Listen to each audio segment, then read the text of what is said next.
राष्ट्रवादी काँग्रेस पक्षाचे राष्ट्रीय स्तरावर 2 कार्याध्यक्षांची आज नेमणूक झाली।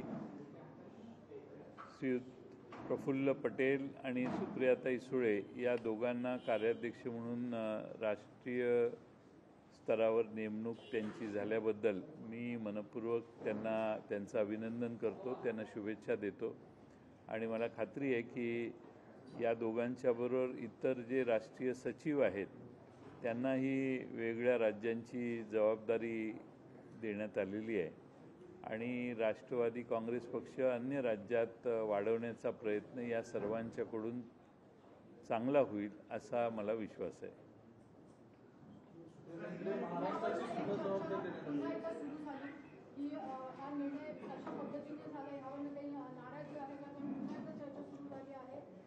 आज आपण मुंबईमध्ये होता, काही नेते दिल्लीमध्ये होते, घोषणा झाल्यानंतर अजितदादा पण निघून गेले, त्यामुळे पुन्हा चर्चांना सुरुवात झाली की नाराजी आहे का?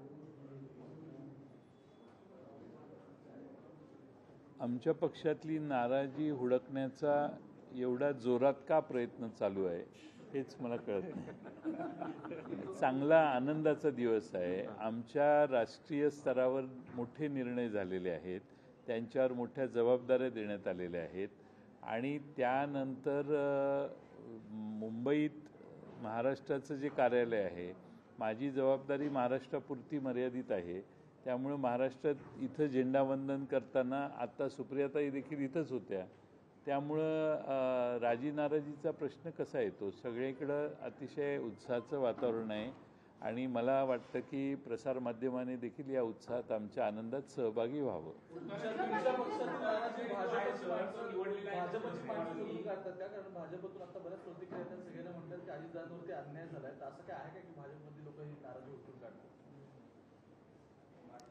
ते असं आहे की अजितदादांच्या उपस्थितीत हे निर्णय दिल्लीत झाले आणि अजितदादा कार्यक्रम संपल्यानंतर निघून आले। ते आता शेवटी त्या ठिकाणी सर्वांच्या उपस्थितीत निर्णय झालेला असताना त्यावर शंका कुशंका घेण्याचं काही आता जागा नाही, तरी देखील शंका कुशंका घेत आहेत। म्हणजे आमच्या पक्षाबद्दल गैरसमज पसरवण्याचे राष्ट्रीय स्तरावर आता प्रयत्न चालू आहेत असं त्याचा अर्थ झाला।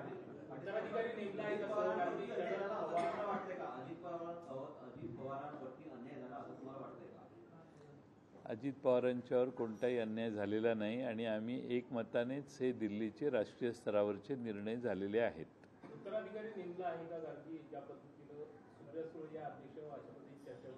राज्य स्तरावर काम करणारे माझ्यासारख्या व्यक्तीने राष्ट्रीय स्तरावरच्या प्रश्नांना उत्तरं देणं योग्य नाही, तरी देखील राज्यात आमचं राष्ट्रीय स्तरावरचं जे स्थान पक्षाचं होतं ती राष्ट्रीय मान्यता आमची संकटात आलेली होती। या सगळ्यांना वेगळ्या जबाबदाऱ्या देऊन पवारसाहेबांनी कामाला लावलेलं आहे आणि वेगळ्या राज्यांची जबाबदारी वेगळ्या नेत्यांच्यावर दिलेली आहे आणि त्यामुळं पुन्हा राष्ट्रीय स्तरावरची पक्षाची मान्यता मिळेल या दृष्टीनं जोरदारपणाने आमचा पक्ष प्रयत्न करतो।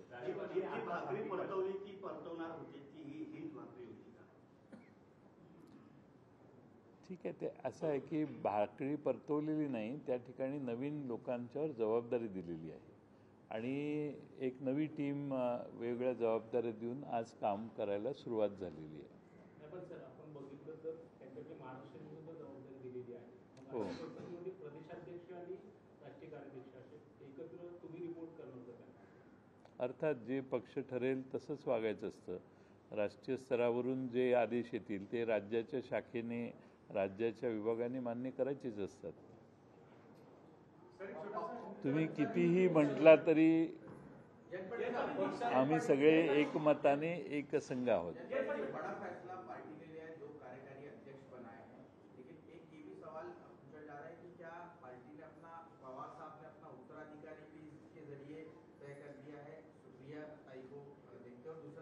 परिवारवाद को भी यहाँ बढ़ावा नहीं दिया गया, 2 कार्यकारी अध्यक्ष बनाकर, इसको आप कैसे देखते हैं?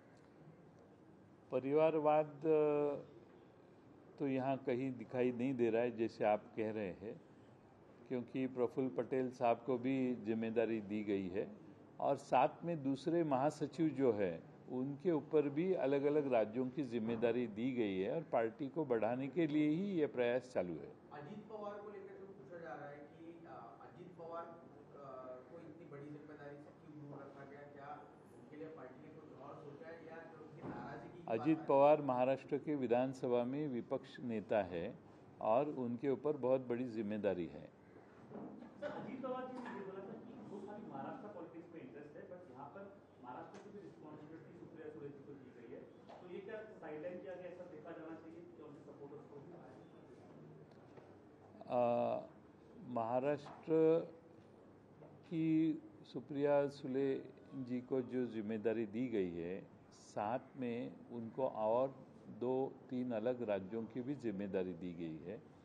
प्रफुल्ल पटेल जी को भी और 2-3 राज्यों की जिम्मेदारी दी गई है और अलग अलग राज्यों में जाके वहाँ की व्यवस्था, वहाँ की पार्टी की ऑर्गेनाइजेशन, इसके लिए कुछ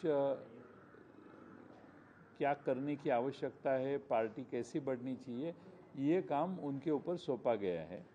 अजीत पवार और हम जो काम महाराष्ट्र में करते हैं वो महाराष्ट्र में पार्टी बढ़ाने का ही काम हम कर रहे हैं और यहाँ महाराष्ट्र में राष्ट्रवादी की ताकत बड़ी है, दूसरे राज्यों में कम है और जो जिम्मेदारी जिनको दी गई है वो अलग अलग राज्यों में जाके पार्टी बढ़ाने का काम करेंगे। पक्ष सांगेल किंवा पक्ष ठरवेल तसंच वागायचं असतं असं आता म्हणाला. काही समजा पक्षांचं बंडखोर होणार असेल त्या सगळ्यांना इशारा असं समजायचं का? नाही हो, तुम्ही काय दहचा माग करत असता मला काही कळत नाही. असं आहे की त्या राष्ट्रीय स्तरावर कार्यकारी अध्यक्ष झाल्या, म्हणजे त्या राष्ट्रीय स्तरावर आता काम करतायत, त्यामध्ये त्यांना दिलेल्या जबाबदारीत महाराष्ट्र आहे, त्यामुळं या महाराष्ट्राची जबाबदारी त्यांच्याकडे आहे. महाराष्ट्रात काही विशेष गोष्टी करायच्या असतील त्यावेळी त्यांना सुचवणं हे आता माझं कर्तव्य आहे आणि त्याप्रमाणे शेवटी ऑर्गेनायझेशनची हायरार्की असते ती पाळायची असते. सवाल ये है कि हम देखते हैं जब इस्तीफा शरद पवार वापस ले रहे होते हैं उस पंक्ति में भी अजीत दादा दिखाई नहीं देते, अभी भी जब मीटिंग होगी वहाँ से चले जाते हैं, वहाँ बैठे थे ना वो, नहीं बाद में फिर एक मीटिंग, अब मीटिंग ख़त्म हो गई, सब उठ के चले जाए तो उठना ही चाहिए ना उधर। इसमें है अजीत दादा की आप ये अपेक्षा करते कि सारे उठ गए और अजीत दादा उधर बैठे, कमाल करते हैं आप। उनका क्या नाराजगी का सुर नजर आता है क्या, क्योंकि लगातार उनको जो पार्टी संगठन में भी जिम्मेदारी देने की आवश्यकता है अगर आने वाले 2024 के चुनाव, अरे वो महाराष्ट्र के विधानसभा में विपक्ष की जिम्मेदारी निभा रहे हैं, अच्छी तरह से निभा रहे हैं। कहीं कोई अन्याय नहीं अल- है पार्टी संगठन में? कैसे अन्याय हो ही नहीं रहा है और अगर आपको कुछ सवालात और करने हैं डिटेल में तो उनसे जाके पूछिए, वो भी आपको साफ बताएंगे कि हमने सारे पार्टी की एक जैसी विचार, हमने सबने सोच समझ के जो भी करना है करते हैं। सर, एक बरेच वर्ष पक्ष यांना असं म्हटलेलं आहे की सौरभ टिंपळकर हा भाजपचाच कार्यकर्ता आहे, अमरावतीचा कार्यकर्ता आहे, कुठेही त्यानं शरद पवारांना धमकी दिलेली नाही, त्याचं समर्थन करताना ते बावनकुळे पाहायला मिळालं.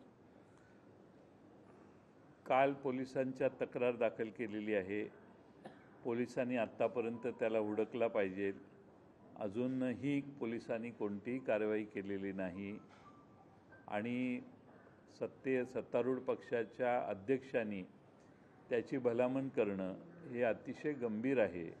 एखाद्यावर व्यक्तिगत अशा गंभीर आरोप झालेले असताना पोलीस हुडकून काढतील ना, पोलीस हुडकून काढतील, पण सत्तेत असणाऱ्या भारतीय जनता पक्षाच्या अध्यक्षाने त्यांनी काहीच केलेलं नाही याची भूमिका मांडणं हे अत्यंत गंभीर आहे. पोलिसांच्या कामकाजात हा हस्तक्षेप आहे, पोलिसांच्यावर हा अप्रत्यक्ष दबाव आणण्याचा प्रयत्न होतोय आणि ज्याचं नाव घेण्यात आलेलं आहे त्या व्यक्तीचा रोल काय आहे त्या बाबतीत आमच्याकडं योग्य माहिती आहे आणि पोलिसांना आम्ही ती दाखवलेली आहे. पोलिसांनी तात्काळ त्याला अटक करून त्या संबंधातले सगळे जे त्या ग्रुपवर आहेत त्या सगळ्यांच्यावर ॲक्शन घेतली पाहिजे, हीच आमची मागणी आहे. आणि अशा पद्धतीने एखाद्या एखाद्याचं गुन्ह्यात नाव आहे त्याच्याविषयी पोलिसांनी काही तपास करण्याच्या आधी सत्तारूढ पक्षाच्या अध्यक्षाने बोलणं म्हणजेच गृहमंत्र्यांनी बोलण्यासारखं आहे. दिस इज व्हेरी सिरियस. सर, एक दुसरा मुद्दा आहे की कल्याणमध्ये श्रीकांत शिंदे जे शिंदे गटाचे खासदार आहेत त्यांनी राजीनाम्याची भूमिका घेतलेली. जर समजा भाजपच्या कार्यकर्त्यांमध्ये ते अन्याय होतील, म्हणजे जी आता लोकसभा निवडणूक जवळ येते त्या तोंडावरतीच भाजप आणि शिंदेमध्ये वादाचे सूर दिसू लागले. नाही, आता एकनाथ शिंदे मुख्यमंत्री आणि त्यांचा जो पक्ष आहे एकनाथ शिंदे गट, शिवसेनेचा सो कॉल्ड, हा किती स्वाभिमानानं भाजपबरोबर चर्चा करणार याच्यावर बऱ्याच गोष्टी अवलंबून आहेत. स्वाभिमान गहाण ठेवून त्यांनी सगळंच सर्वस्व अर्पण केलं तर मग शिवसेना फोडण्याची गरज नव्हती. आणि जर शिवसेना म्हणूनच त्यांना निवडणुका लढवायच्या असतील तर हे 40 आमदार आणि त्यांचे जे काही खासदार त्यांच्याबरोबर मला वाटतं गेलेले आहेत त्या सर्वांना तिकीट मिळवणे हे एकनाथ शिंदे यांचं कर्तव्य ठरतं. तरच महाराष्ट्रातला शिवसैनिक समजेल की एकनाथ शिंदेने शिवसेनेच्या कार्यकर्त्यांसाठी काही रोल प्ले केला. जर सगळीच लोक भाजपच्या चिन्हावर उभी राहिली तर मात्र महाराष्ट्रात बाळासाहेब ठाकरेंनी निर्माण केलेला पक्ष धुळीला मिळवण्याचं पाप एकनाथ शिंदेंच्यावर येऊ शकतं. बघू आता काय होतंय. अमित शहा आता नांदेडला आहे का? त्यानंतर राष्ट्रीय अध्यक्ष भाजप जे पी नड्डा सुद्धा दौरा करणार आहेत. ते वाटतं आव्हान देतात, कारण गेल्या काही दिवसापासून अमित शहा आणि जे पी नड्डा यांचे दौरे वाढले. मला हे कळत नाही की आम्ही लोकशाही मानणारे लोक आहोत. जे पी नड्डा भारतीय जनता पक्षाचे अध्यक्ष आहेत. त्यांनी महाराष्ट्रात आणि देशातल्या कोणत्याही राज्यात गेलं तर ती त्यांची जबाबदारी आहे त्यांचा पक्ष वाढवण्याची. तसंच अमित शहा देशाचे गृहमंत्री आहेत, त्यांचा पक्ष आहे. त्यांचा पक्ष वाढवण्यासाठी ते सर्व ठिकाणी फिरणं स्वाभाविक आहे. त्यामुळं ते महाराष्ट्रात कुठल्याही भागात आले तरी आम्हाला चॅलेंज आहे असं आम्ही समजण्याची गरज नाही. आमचा पक्ष आहे, आमची या महाराष्ट्रात जी काही काम करण्याची पद्धत आहे ती दुसऱ्या पक्षाचा अस्तित्व मान्य करून काम करण्याची पद्धत आहे. आम्ही कुठल्या पक्षाचा द्वेष करत नाही, आम्ही कुठल्या पक्षाचा हेट्रेड करत नाही. आम्ही विरोधी पक्षांचं अस्तित्व मान्य करून आमचा पक्ष वाढवण्याचा प्रयत्न करतो.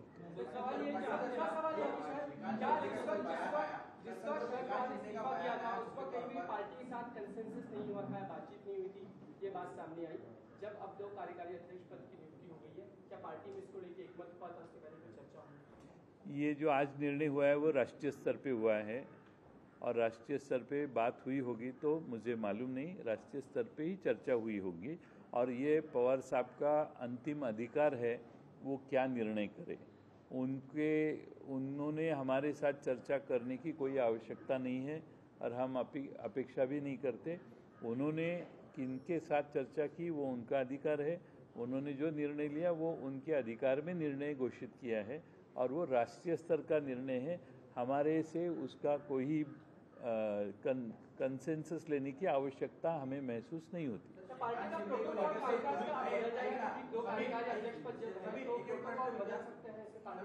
ज़रूर बदलेगा. उनके ऊपर जो जिम्मेदारी है, देखो पवार साहब अकेले पूरे भारत में, भारत देश में सब जगह एक नेता घूम नहीं सकते. आज अलग अलग लोगों को जिम्मेदारी देने के कारण हमारी पार्टी बढ़ने का एक बहुत अच्छा मौका हमें प्राप्त हुआ है. कल जो श्रीकांत शिंदे ने जिस तरह से बयान दिया कल्याण डोंबिवली में बीजेपी के कार्यकर्ताओं ने मीटिंग में प्रस्ताव पारित किया कि शिवसेना का वर्कआउट करेंगे और वो कह रहे हैं कि मैं इस्तीफा देने के लिए तैयार हूँ अगर कोई उम्मीदवार आपके पास है. तो जो आपको लग रहा है कि गठबंधन मजबूत है बताया जा रहा था, ये अंदर से मजबूत नहीं दिख रहा. आपको लगता है कि चुनाव से पहले टूट जाएगा? देखो इसमें क्या है कि एकनाथ शिंदे साहब के साथ जो विधायक और संसद सदस्य उनके साथ गए हैं वो सारे लोगों को एकनाथ शिंदे गुट को जो चिन्ह मिलेगा, जो सिंबल मिलेगा, वो सिंबल के ऊपर उनको टिकट देने की आवश्यकता है. अगर एकनाथ शिंदे के साथ के जो साहब के साथ में जो विधायक है या संसद के सदस्य है वो अगर बीजेपी के टिकट के ऊपर चुनाव लड़ते हैं तो इसका एक मैसेज संदेश महाराष्ट्र में जाएगा कि स्वर्गीय बाला साहेब ठाकरे साहब ने जो मेहनत से इस राज्य में शिवसेना निर्माण की थी वो सारी मेहनत के ऊपर पानी फेंका जाएगा और इसीलिए हम अपेक्षा करते हैं कि एकनाथ शिंदे के गुट के लोग उनके चिन्ह पे उनके बुलबुते पे खड़े रहे। अब ये जो डिस्प्यूट है हम देखना चाहते हैं कि कितने स्वाभिमान से एकनाथ शिंदे गुट भाजपा के साथ निगोशिएट करता है और उनको उनके पार्लियामेंट के और विधानसभा के सीटें उनको लेते हैं। अब 40 विधायक गए हैं लेकिन हम समझते हैं एकनाथ शिंदे साहब की ताकत 80-90 विधायक की है तो उतने सीट उनको मिलने तो चाहिए। अगर 40 में से 20 को ही टिकट मिले तो ये भी गलत है।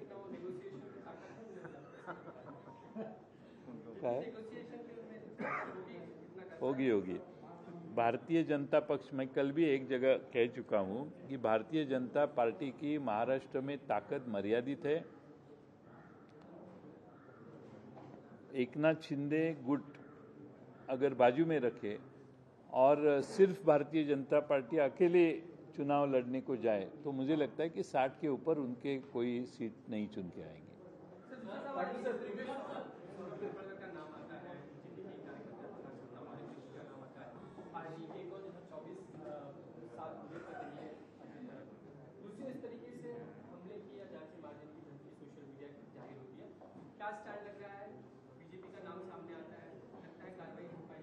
बीजेपी का वो कार्यकर्ता है उसके बीजेपी के नेताओं के साथ फोटो आ चुके हैं और हमने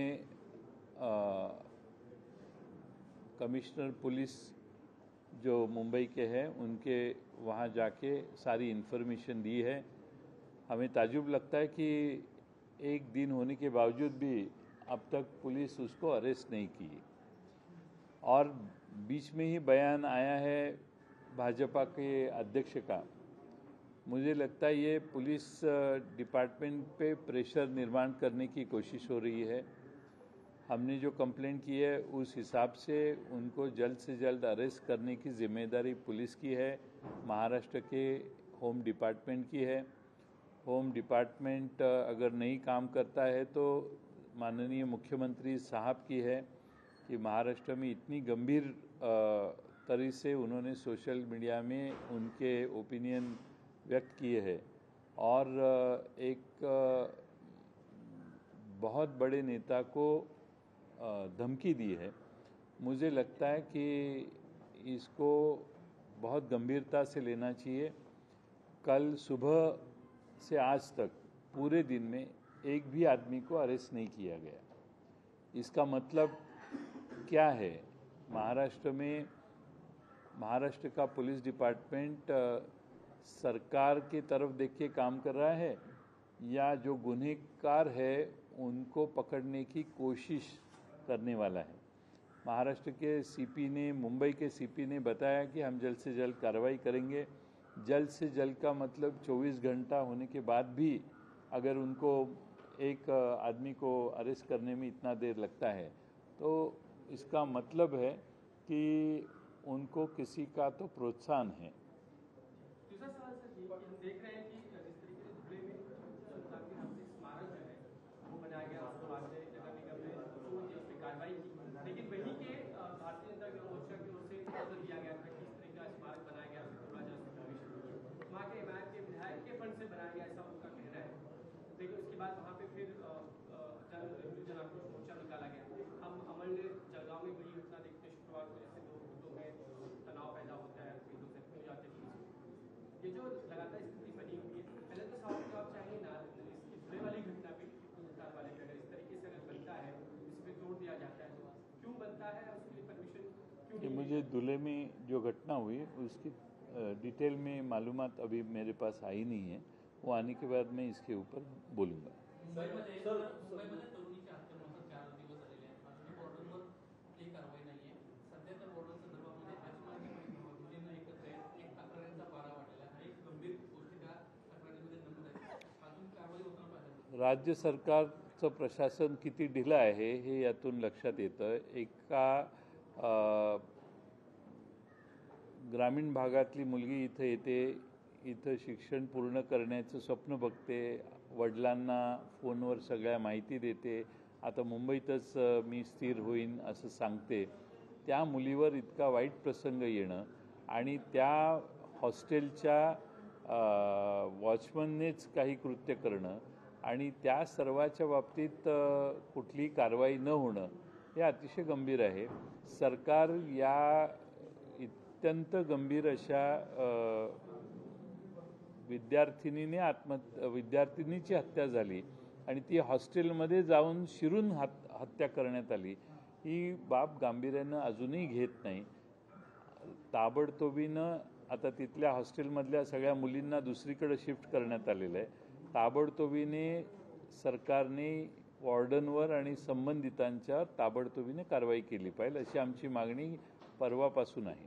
पाटील सर, तुम्ही आणि अजित पवार खूप वर्ष पक्षासोबत काम करत आहात. नजीकच्या काळामध्ये अजितदादांच्या पक्षातल्या संघटनात्मक जबाबदार न जाण्याचं तुम्हाला कारण काय वाटतं?